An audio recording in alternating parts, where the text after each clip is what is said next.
Hello everyone. आप सब लोगों का मेरे चैनल बॉटनी सागर में हार्दिक स्वागत है। आज मेरा जो टॉपिक है वही ब्रायोफाइट से रिलेटेड चल रहा है। और लास्ट सेशन में मैंने आप लोगों को जनरल कैरेक्टरिस्टिक फीचर ब्रायोफाइट के कराए थे। करीब 15 के करीब मैंने जनरल कैरेक्टरिस्टिक आपको बताए ब्रायोफाइट के बारे में। अब ब्रायोफाइट को आगे क्लासिफाई करना है और इसको अच्छे से समझना है। तो नेक्स्ट क्लासिफिकेशन ऑफ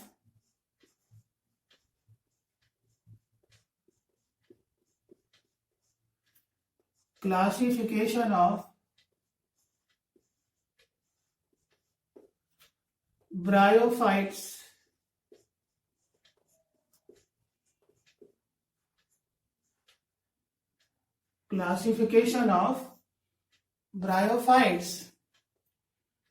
ब्रायोफाइट्स को मेनली हम क्लासिफाई करते हैं डिफरेंट कैरेक्टर्स के बेस पर, जैसे कि गैमेटोफाइट की नेचर, स्पोरोफाइट की नेचर, थैलस ऑर्गेनाइजेशन के बेस पर। इनको मेनली हम 3 क्लासेस में क्लासिफाई करते हैं। और यहां प्लांट के अंदर आप बात करें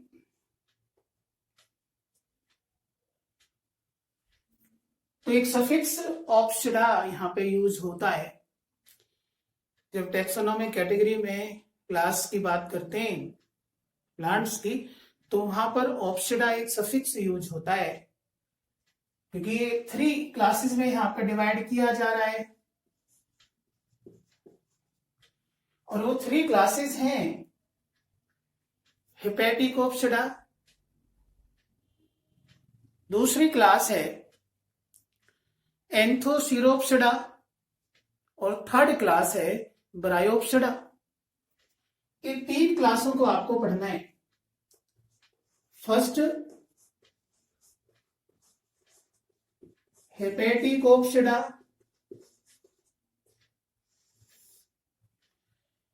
इस क्लास के मेंबरों को हम लिवरवर्ट भी कहते हैं।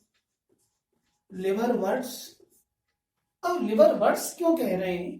क्योंकि इस क्लास के मेंबरों की ज्यादातर जो थैलस है वो लिवर लाइक होती है। और जो वर्ड्स यहाँ पे टर्म आ रहा है, इस वर्ड्स का मीनिंग होता है हर्ब्स, माने ए स्मॉल हाइट प्लांट को हम हर्ब्स बोलते हैं। ठीक है, तो इस के मेंबरों की जो खास बात है वो थैलस इनकी क्या है, लिवर लाइक होती है। थैलस कैसी होती है? लिवर लाइक थैलस होती है। इसके बाद सेकंड हम क्लास की बात करें तो सेकंड क्लास यहां पे आती है जिसको बोलते हैं एंथो सिरोप्सिडा। इवन इस क्लास का डिस्क्रिप्शन एनसीईआरटी में नहीं है, कोई नहीं है, तो थोड़ा सा मैं एक्स्ट्रा आपको बता देता हूं। इस क्लास के मेंबरों को हम हॉर्नवर्ट बोलते हैं। क्यों? क्योंकि इस क्लास के मेंबरों की जो स्पोरोफाइट है वो हॉर्न लाइक होती है। हॉर्न लाइक अपीयरेंस देखी जाती है स्पोरोफाइट की, क्योंकि इनके अंदर जो कैप्सूल है वो काफी इनलार्ज होता है। तो स्पोरोफाइट यहाँ पे क्या है, हॉर्न लाइक होती है, इसलिए इनको क्या बोलते हैं, हॉर्नवर्ट बोलते हैं। ठीक है, अब जो थर्ड नंबर की क्लास है, सबसे एडवांस क्लास है ये ब्रायोफाइट्स की, जिसको बोलते हैं ब्रायोप्सिडा। ब्रायोप्सिडा इस क्लास को बोलते हैं, और या मसाई। एक्चुअली में इनको हम ना ट्रू मॉस बोलते हैं। ट्रू मॉस ये प्लांट है, सबसे एडवांस प्लांट है ये ब्रायोफाइट्स में। हेपेटिक ऑप्सिडा के बारे में बात करें, मैंने बता दिया कि थैलस इनके अंदर लिवर लाइक थैलस होती है, ठीक है। इसके बाद एग्जाम्पल जो एनसीईआरटी में गिवन है वो एक ही एग्जाम्पल मेनली दिया हुआ है, मार्केंसिया। मार्केंसिया जो कि एक डायोसियस ब्रायोफाइट है, क्योंकि sex organ different different plant body पर एग्जिस्ट करते हैं, लेकिन कुछ इसमें मोनोसियस भी है, जैसे रिक्सिया है, कि एक ही बॉडी पर दोनों सेक्स ऑर्गन प्रेजेंट होते हैं। तो मार्केंसिया बहुत अच्छे से स्टडी किया जाता है इस क्लास के अंदर। दूसरा है, आप और 2-3 एग्जांपल कर सकते हैं, पीलिया आता है, एक इसका भाई है पोरेला, वो भी इसी में आता है ना, और एक रिक्सिया है, रिक्सिया वो भी इस क्लास का मेंबर है। और मैंने आपको बताया था कि इसमें इसकी जो कुछ स्पीसीज हैं वो पूरी एक्वेटिक भी है, जैसे रिक्सिया फ्लूटेंस मैंने आपको बताया था, ठीक है। रिक्सियोकार्पस नेटेंस मैंने आपको बताया था, फोन्टिनेलिस मैंने आपको बताया था, तो वो किसमें आते हैं, हेपेटिकोप्सिडा के अंदर आते हैं। इसके बाद एंथोसिरोप्सिडा की बात करें तो यहाँ पर जो स्पोरोफाइट है वो हॉर्न लाइक होती है, और इसमें आप एग्जाम्पल ध्यान रख सकते हैं, एंथोसिरोस आता है। एंथोसिरोस इसका बेस्ट एग्जाम्पल है। एक और आप याद कर सकते हैं, नोटोथाइलस। ये 2 एग्जाम्पल आप इसमें लर्न कर सकते हैं। यहाँ ब्रायोप्सिडा में बात करें तो ये मॉसिस हैं और ये हाईली डेवलप्ड ब्रायोफाइट्स हैं। इसमें जो एनसीईआरटी में एग्जाम्पल गिवन है, फ्यूनेरिया बहुत अच्छे से दिया हुआ है, फ्यूनेरिया, ठीक है। दूसरा इसमें पॉलीट्राइकम दिया है, पॉलीट्राइकम, और थर्ड दिया हुआ है स्फेगनम, जिसको हम पीट मॉस भी बोलते हैं, और एक्चुअली में ये एक फॉसिल फ्यूल बनाता है जिसको पीट हम बोलते हैं, क्योंकि ये एक बॉगी मॉस है, एसिडिक कंडीशंस में ग्रो करता है, तो इसकी जो बॉडी है उसका जो डिग्रेडेशन है वो कम होता है, माने बैक्टीरिया की, माइक्रोब्स की एबंडेंस कम होती है, तो इसलिए यहाँ पे क्या है कि स्लो डिग्रेडेशन होता चला जाता है और ये एक फॉसिल फ्यूल बन जाता है। मैं आगे और इकोनॉमिक इंपॉर्टेंस में इसके बारे में और डिटेल में आपको बताऊंगा, ठीक है। तो ये सिंपल क्लासिफिकेशन है ब्रायोफाइट्स का जो आप देख रहे हैं, क्लियर। अब मैं यहाँ पे आपको एक बात ये बताना चाह रहा हूं कि मैंने आपको ये डिस्कस किया था कि प्लांट की लाइफ में 2 जनरेशन होती है, एक गैमेटोफाइट और एक स्पोरोफाइट, क्लियर।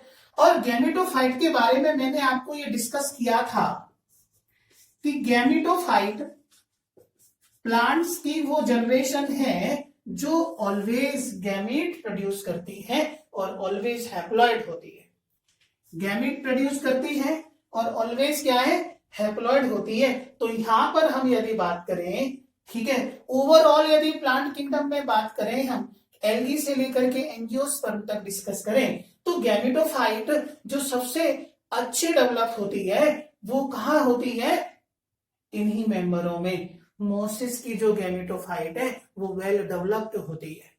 हालांकि गैमेटोफाइटिंग की यदि हम गैमेटोफाइट का इवोल्यूशनरी सीक्वेंस देखें, इवोल्यूशन की बात करें, तो जैसे जैसे हम एल्गी से एंजियोस्पर्म तक जाते हैं तो गैमेटोफाइट रिड्यूस होता चला जाता है, रिड्यूस होता चला जाता है। इसलिए ये बोला जाता है कि जो गैमेटोफाइट है वो वेल डेवलप्ड कहां होता है, मोसिस में। ये इसका यूनिक कैरेक्टर है। और आपको ध्यान आ रहा हो तो मैंने बताया था आपको कि लीफी गैमेटोफाइट केवल मॉस के अंदर मिलता है, मोसिस प्लांट में मिलता है। तो यहां पे गैमेटोफाइट की बात करूं तो वेल डेवलप जो गैमेटोफाइट है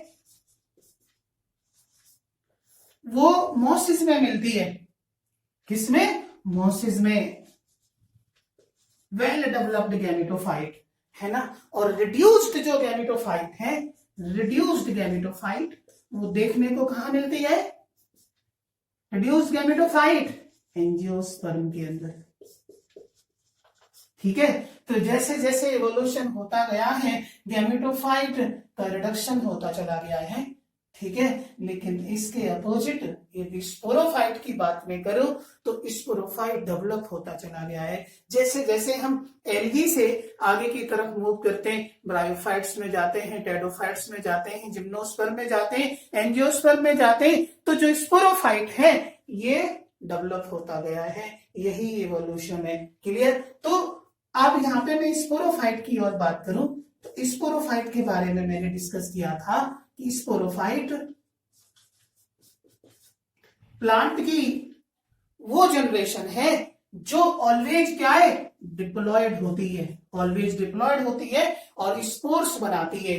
क्या है? स्पोर्स बनाती है। अब यहां वेल डेवलप्ड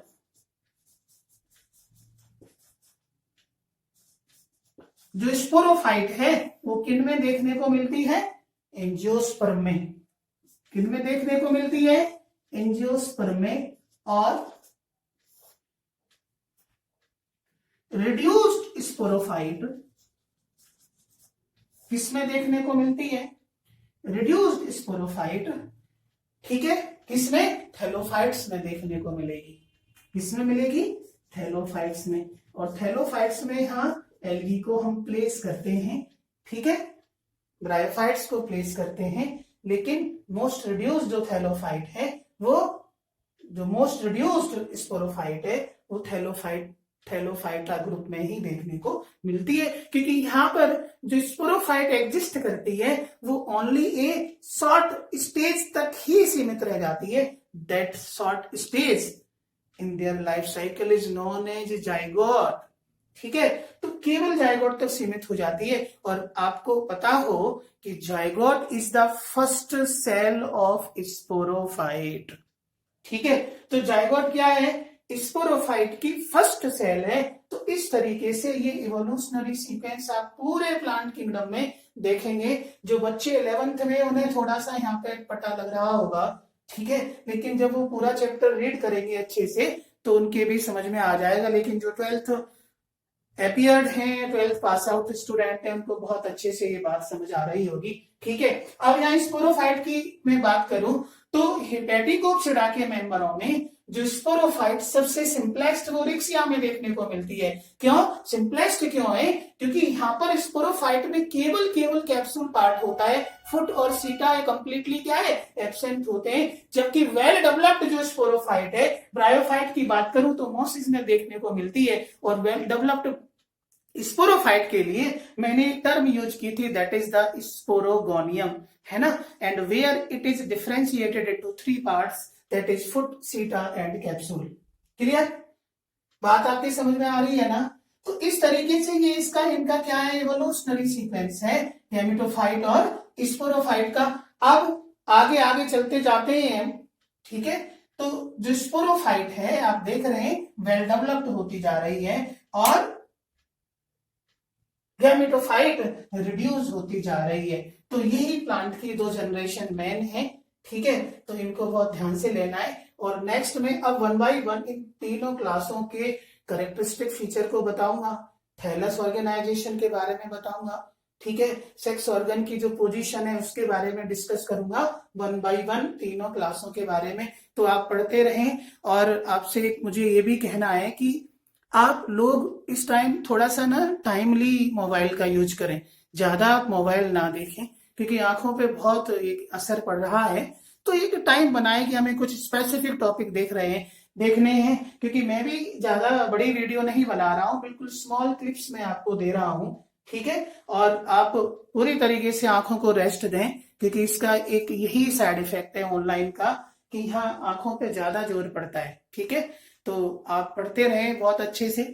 मेरे चैनल को आप सब्सक्राइब करें, लाइक करें, शेयर करें, यही मेरा आप लोगों से कहना है। All the best, see you again.